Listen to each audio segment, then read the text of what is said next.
The mower had a brand new coil in it, and it still wouldn't run. And that told Lou Brennan everything she needed to know about the man who dropped it off. He said he already replaced the coil, Robin reported from the doorway, reading off the work order in the flat-board voice she used for everything that summer. Twice, and the plug, and the carburetor. Course he did.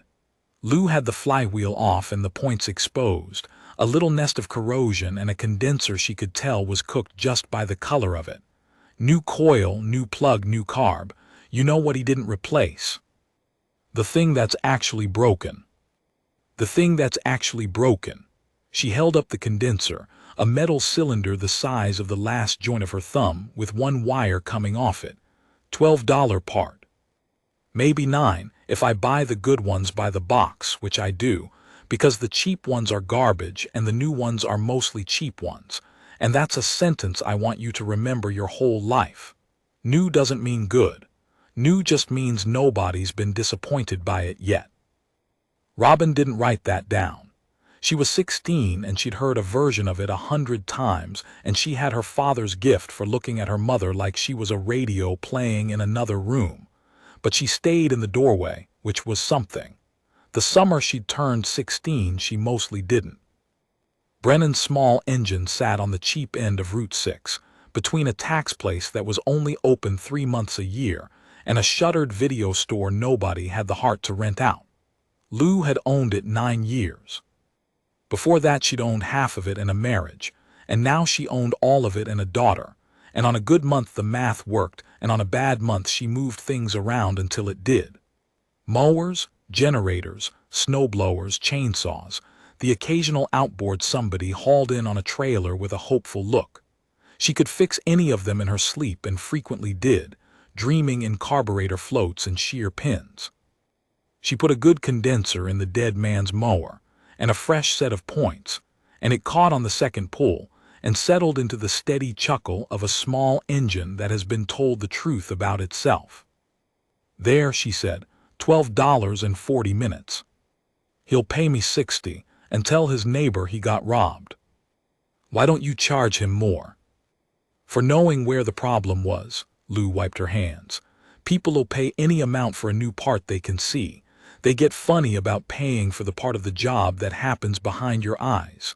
She nodded at the clock. Go change. We've got the Hartley grounds at 9, and Mr. Tibble likes his mowers serviced before the dew burns off. God knows why. Robin made a face. I don't want to come. I didn't ask if you wanted to come. The Hartley place was up past the reservoir, behind a stone wall that ran so long you started to resent it, and through a gate that opened onto a quarter-mile of gravel and old trees. Lou serviced their grounds equipment twice a season, 11 commercial mowers, 3 trimmers, a little tractor, all kept in a maintenance barn by a grounds chief named Tibble who treated each machine like a racehorse, and Lou like the vet who kept telling him they were fine. She liked the work. It was honest and it paid on time, which not all honest work did. What she didn't love was the way a place like that made Robin go quiet in a particular hunched way, like she was apologizing for the van.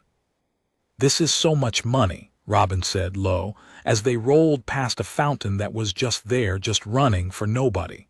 Like, what do you even do? Somebody made something people wanted. Usually that's the boring answer. Lou parked by the barn.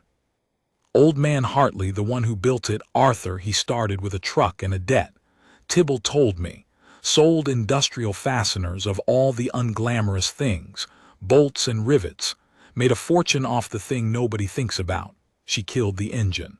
He died a couple years back. Place feels different now.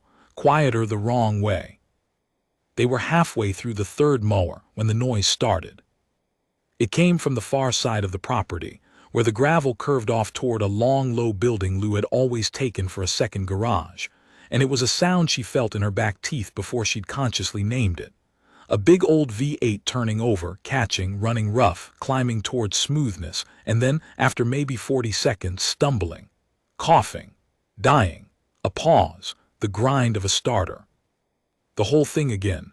Catch, run, climb, stumble, die. Lou straightened up with a wrench still in her hand. "What?" Robin said. "Listen." They listened, catch, run, climb, stumble, die. "It's a car," Robin said. "It's a car that runs fine until it gets warm, and then it doesn't." Lou set the wrench down on the mower seat.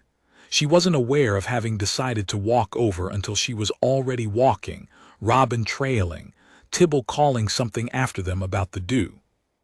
The long, low building had its big doors open to the morning, and inside, under hanging lights, sat the most beautiful machine Lou had ever stood close to. It was old 50s, she'd have guessed, though she didn't know the mark the way she knew a Briggs flathead, long and tall and dignified, a dark wine red over black, with a grill like a little Greek temple and a flying figure on the nose with her arms swept back. Every surface of it had been fussed over by people who loved it or were paid to act like they did. The hood was up. 2 men stood at the fender. One was sweating through a very good shirt. The other was a tall, silver, unbothered man in a canvas apron that had never seen real work, holding a clipboard the way a priest holds a book. The sweating man turned at the sound of their boots on the concrete, and something in his face rung out, past hoping. A man who'd been disappointed so many times he'd started disappointing himself preemptively, made Lou like him before he said a word. "We're sorry this area's not," he started. "She's the mower lady," the silver man said, not unkindly, just placing her, the way Lou's customers placed her, the way the world placed her. He glanced at the wrench-shaped grease on her hands and went back to his clipboard. "Miles, can we focus? As I was saying, the symptom set is consistent with fuel percolation. The float bowls are heat-soaking, and we're seeing vapor lock as the underhood temperatures climb, which is why it presents only after a warm-up cycle, which is why." "It's not the fuel," Lou said. She hadn't meant to. It came out the way it came out at the shop, flat and certain, before the part of her that knew her place could catch it. The silver man, Crispin, the sweating one would call him, Crispin Marsh, turned and looked at her properly for the first time, with the patience of a man who has explained things to many people who turned out not to need explaining to. "I'm sorry. It dies when it gets hot, comes back when it cools off. You can set your watch by it." She nodded at the car. 40 seconds give or take every time. "That's not fuel." "And you know that," Crispin said, from 30 years of small engines that quit the exact same way." She shrugged. "Lawnmower, Rolls-Royce, doesn't matter. A spark's a spark. It dies hot like that in that rhythm. You've got an ignition part that's failing when it warms up, probably your condenser." Crispin Marsh smiled the smile of a man being gracious about an interruption. "We rebuilt the entire ignition system. New points, new condenser, new coil, new leads. The distributor was sent out and rebuilt by a specialist in Coventry. It's not the ignition. The ignition is the one thing on this car I can stand here and guarantee you is correct." He turned back to the engine, conversation closed, a door shutting on soft hinges. "Miles, I really do think the next step is the cooling jacket modification we discussed." "The next step," said Miles Hartley, in the voice of a man watching money leave by a window, "is something that works. We've done 11 next steps." Lou caught Robin's eye. Robin gave her a small shake of the head. "Don't, Mom. These aren't your people." And Lou, who had spent the girl's whole life trying to teach her exactly when to ignore that instinct, picked up her wrench off nothing and turned to go back to the mowers, because Crispin was right about one thing, which was that nobody had asked her. "How long," she said at the door. She didn't turn around. "Before whatever it is you need it for." Miles Hartley answered before Crispin could stop him. 19 days. "My daughter's getting married. My father restored this car to drive her in. He died before he could. I'd like to do it for him." A pause that had a lot of nights in it. "It hasn't run for more than 5 minutes in 2 years. 19 days, Lou repeated, and went back to the mowers and didn't say anything else. Because the thing about being the mower lady is that you learn the difference between a problem that's yours and a problem that's just loud, and you learn it the hard way, and you don't always learn it for good. It nagged her the whole drive home. It nagged her through dinner. "You've got the face," Robin said around a mouthful. "The car face." "I don't have a face." "You've had the car face since the reservoir." Robin pointed her fork. "He told you it wasn't the ignition, the fancy guy." "He told me they replaced the ignition. That's a different sentence, and he doesn't know it's a different sentence." Lou pushed her peas around. "They put a new condenser in it." "Fine. You know what most new condensers are? Junk. They're made in a factory that used to make good ones and now makes cheap ones, and they fail in a month. And they fail hot, and the cruelest part is they fail brand new so nobody ever suspects them. Because everybody's brain says, I just replaced that. It can't be that." She heard her own voice climbing and reined it. "He crossed it off the list because it was new. New isn't. New isn't good." Robin said it with her deadpan and almost smiled. Lou looked at her daughter.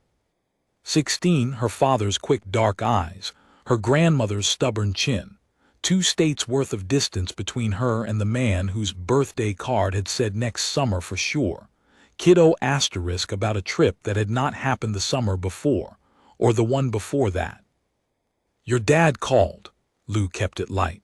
She'd made a rule a long time ago and she'd never broken it. She didn't put Danny down. The girl could find that out on her own schedule or not at all, but she wouldn't get it from Lou. "He texted." Robin's shrug was a fortress. "He might come for graduation. He's got a thing maybe with the boat charters." She stabbed a pea. "It's a whole business now. It's actually really cool." "That's good, baby." "You don't think it's cool?" "I think it's good if it's good for him." Lou stood, cleared her plate, ran the water. Behind her the girl was quiet in the way that wanted to be argued with, and Lou didn't argue, because arguing was its own kind of putting down, and because her hands had already decided something her mouth hadn't caught up to yet. In the morning she went out to the van and checked the parts bins she kept in the back. Down in the box of small engine ignition bits, wrapped in a bit of rag, she had 3 condensers she trusted, the good ones. The German-made ones she special ordered for the old outboards, the ones that lasted. The terminal was wrong for a Rolls and the bracket was wrong and the capacitance might be a hair off. But capacitance was capacitance, and a spark was a spark, and she jury-rigged worse in worse parking lots. She didn't drive up to the reservoir. She had a shop to run. But she put one of the good condensers in her jacket pocket, and she kept it there for 3 days, the way you keep a thing you haven't admitted you're going to use. Miles Hartley called the shop on the 4th day. She knew it was bad before he got through saying who he was, because a man like that doesn't call a mower shop unless the ground has run out under him. Crispin's cooling modification hadn't worked. Neither had the thing after it. There were 14 days left, and the bride had stopped asking about the car, which was worse than asking, and Miles had been lying awake doing the arithmetic of disappointment. And somewhere in the small hours he'd remembered a woman in grease-stained hands, saying it's not the fuel with a certainty nobody in a canvas apron had managed in 2 years. "Mr. Marsh says it's a fool's errand," Miles said. "He says you'll do more harm than good. He may be right. I've stopped being able to tell." A breath. "But you said 40 seconds. Nobody else ever told me a number. They all told me asterisk systems and cycles and intermittencies. You told me 40 seconds and you weren't even looking at a stopwatch. So." Another breath, a proud man stepping off a ledge. "Would you come look at it?" "I'll pay you whatever you." "I'll come Saturday," Lou said. "Don't pay me anything yet. You don't pay for a guess, and right now that's all I've got. And tell your Coventry man I'm coming so he doesn't have to find out in front of you. Give him that." There was a silence on the line that she understood to be gratitude from a man not used to needing it. "My father," Miles said, "would have liked you. He couldn't stand a man in a clean apron." And he hung up before either of them had to do anything about that. Crispin Marsh was there Saturday, of course. He stood at the back of the carriage house with his arms crossed and his apron on, radiating the particular cold of a craftsman watching an amateur approach his life's work, and Lou didn't begrudge him a degree of it. She'd feel the same if a man in a suit walked into Brennan's small engine and started telling her about flatheads. Robin had come. Lou hadn't made her this time. She'd simply appeared at the van at 7 with her hair up in her own pair of nitrile gloves and said nothing and gotten in. The car face was apparently genetic. Lou didn't rush. She'd learned that rushing in front of people who decided you were a clown only confirmed it. She had Miles start the car cold, and she stood close with her hand near the distributor, not touching, just close, and she listened to it run sweet for those first good seconds, the big old engine breathing the way it was built to. 40-some seconds. The first stumble like a hiccup in a sentence. Then the cough. Then the slow surrender into silence. "There she is," Lou said softly, almost fond. "Right on time." "As I've explained," Crispin said, "the heat-soak profile."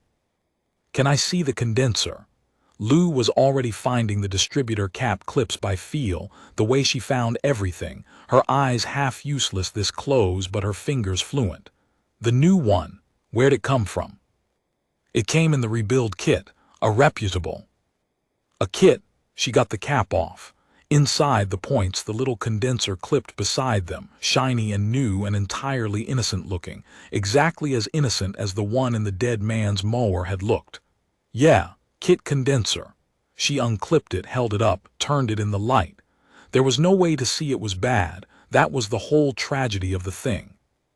"This is the part everybody trusts because it's new and it's in the kit, and you'd feel like an idiot suspecting it. And it's the part that's killing you. They make these by the million now, and maybe 1 in 5 is any good, and there's no way to know which without putting power through it and waiting for it to get warm and quit. Which," she nodded at the silent car, "is the experiment we've been running for 2 years. "You can't possibly know it's faulty by looking at it," Crispin said, and he was right, and she told him so. "I can't, you're right." She fished in her jacket and came out with the rag and unwrapped the good German condenser, the one with the wrong bracket and the wrong terminal, the $12 part out of a box she bought for outboards. "So let's not look at it. Let's swap it for one I trust and run the car hot, and let the car tell us which one of us is right. That's the only honest test there is. Costs nothing but 10 minutes and your patience." Crispin opened his mouth. Miles said, "Crispin." Just the name. And the silver man closed his mouth because his client had said his name in a tone that ended things, and he was, whatever else, a professional, and he stood back to watch his religion get tested by a woman with the wrong bracket and a pair of pliers. It took her 14 minutes, not 10, because the wrong bracket fought her, and she had to fashion a clip out of a spare bit of strap from her pocket, bending it with the pliers while Robin held the light and Miles held his breath, and Crispin held his arms crossed so hard his apron creased. She seated the good condenser. She set the gap on the points by feel, the old way, the way her own father had shown her on a snowblower the winter she was 9. She put the cap back on. She wiped her hands. "Start it," she said, "and this time don't anybody talk. The car's going to tell us. We just have to shut up long enough to hear it." Miles turned the key. The big V8 caught and climbed and smoothed out into that deep, contented idle, and they all stood there in the carriage house listening to it the way you listen to a fever break. The first 30 seconds, which had never been the problem, then 40, which was where it always stumbled, then 45, 50, a minute, the engine running warm now, running hot, running on, steady and unbothered, past the cliff it had fallen off of 1,000 times, out into open air it hadn't touched in 2 years. 2 minutes, 3. The temperature needle climbed into its normal range and sat there, and the engine didn't care. The engine just ran. The way it had been built to run by men in another country in another century who'd have been ashamed to know a $12 part had held it hostage this long. Robin was the one who broke. "It's not stopping," she said to nobody to the car. "Mom, it's not stopping." "No," Lou said, "it's not." Miles Hartley put one hand on the wing of his father's car and bowed his head over the running engine. and his shoulders did a thing that Lou had the decency to look away from, and the only sound for a while was the steady, true heartbeat of an old V8 that had finally been told the truth about itself. Crispin Marsh did not fall to his knees. That isn't how it goes, and Lou wouldn't have respected him if it had. He waited until the engine had run a full 10 minutes, hot and faultless, and then he uncrossed his arms and said stiffly to the air more than to her, "We'd have isolated it. Eventually. Process of elimination, we'd have come back round to the ignition." Which was probably even true. It's an unusual failure to lead with. Most reputable. "It's the first thing I'd check, not the last," Lou said. "But I check it first because it's the only thing I see all week, and you check it last because it's beneath a car like this. We're both just working off what we know. You're not wrong to trust the mark. I'm not wrong to trust the box of dead condensers under my workbench." We were standing in different rooms. She started gathering her tools. "I'd put a proper one in, by the way, with the right bracket, before the wedding. My outboard special's holding fine, but it's not pretty, and your father wouldn't have liked the strap." Something moved across Crispin's face, not warmth, not yet, maybe never all the way, but the grudging readjustment of a man filing a new fact next to a lot of old ones. Where would one even source a correct? "I'll text you a guy." She zipped the tool bag. "He's in a strip mall. He's got the good ones." Miles tried to pay her a sum that made Robin's eyes go round. Lou took 1/10 of it, the fair rate for the work and the part, and not $1 for the 30 years, because the 30 years weren't for sale and she'd have felt strange selling them, and because the look on the man's face was already worth more than the rest of the number. "At least let me the wedding," Miles said. "Saturday. Come, both of you. There'll be too much food. My father would want the woman who fixed his car eating his son's terrible expensive canapés." They went. Lou wore the one dress she owned and Robin wore something borrowed, and the old Rolls came up the long gravel drive with the bride in the back, Miles's daughter Cleo in a froth of white, and the car ran flawless and quiet and proud in the June light, carrying her exactly the way a dead man had imagined it would. And there wasn't a person on that lawn who knew that the whole gleaming $100,000 miracle of it was riding on a $12 part with the right bracket now. Finally. Sourced from a strip mall and installed the night before. Robin watched the car go by with an expression Lou couldn't read. "He's not coming," Robin said later by the canapé table, out of nowhere and not out of nowhere at all. She had her phone in her hand, face down on the white cloth, the way you put down a thing you're done waiting on. "Dad, graduation," he texted, "the boat thing." A small, hard breath. "It's always a thing." Lou didn't say "I'm sorry," and she didn't say "I told you," and she absolutely didn't say "that man." She'd kept the rule 16 years, and she kept it now. "Some people are the new coil," she said instead. Robin looked at her. "What?" "Your dad, he's exciting, baby. He's shiny and he's new every time, and he's the thing everybody points at and goes asterisk ooh. The boat charters, the big plans, the next summer for sure." Lou picked up a canapé she had no intention of eating. "And he's a brand new coil on a mower that won't run. He's the part you can see." "He looks like the answer." She set it back down. "And then there's the boring little part nobody photographs, the $12 one. The one that's just there. That does the unglamorous thing, the spark, the actual spark, every single time, hot or cold, year after year, while everybody's busy admiring the coil." She shrugged and looked out at the lawn, at the beautiful old car. "I know which one I'd want holding the whole thing up. Took me about 30 years and a bad marriage to learn it. I'd save you the 30 years if I could." Robin didn't answer right away. She picked her phone up off the cloth, looked at it, and then Lou watched her do it, turned it all the way off and put it in her bag, and that was a louder thing than anything she could have said. "The bracket was really ugly," Robin said finally. "Your outboard one on the car, I saw it. It was hideous. But it worked." A pause. "The hideous one worked, and the pretty one in the kit was the one that quit." "Yeah," Lou said. "Funny how that goes." Robin leaned against her, just for a second, 16 and prickly in her father's quick dark eyes, and across the lawn the old Rolls sat gleaming with a bride climbing out of it, and a man weeping happily by its fender, every expensive perfect inch of it running on the cheapest, plainest, most reliable thing in the whole machine, the part that simply showed up and did the work, and asked nobody to look. "Come help me at the shop this summer," Lou said. "I'll pay you, you've got the hands for it." "You've got the face." "I don't have a face." "You've got the face, baby." Lou put her arm around her daughter and held on. "You've had it since the reservoir.